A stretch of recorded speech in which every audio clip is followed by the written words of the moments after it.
श्री स्वामी समर्थ, श्री गुरुदेव दत्त. उद्या आहे 27 नोव्हेंबर आणि मार्गशीर्ष महिन्यातील पहिला गुरुवार. तर पहिला गुरुवारी आपल्याला घटस्थापना, कलशस्थापना कधी करायची आहे, राहू काळ कधी आहे, अभिजित मुहूर्त आणि सुवर्ण काळ कधी असणार आहे, तेच आपण ह्या व्हिडिओमध्ये बघणार आहात.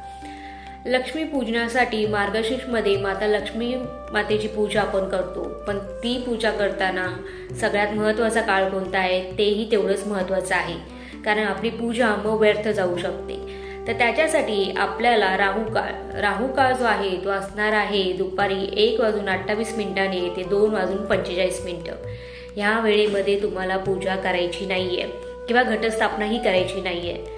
घटस्थापना तुम्हाला अभिजित मुहूर्त म्हणजे सकाळी 11:48 ते दुपारी 12:30 वाजेपर्यंत हा सुवर्ण काळ असणार आहे.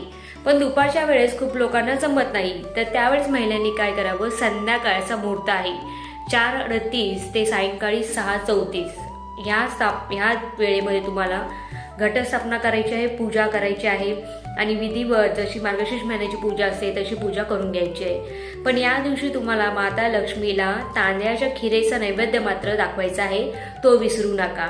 आणि कमेंटमध्ये द्यायला विसरू नका. श्री स्वामी समर्थ, श्री गुरुदेव दत्त.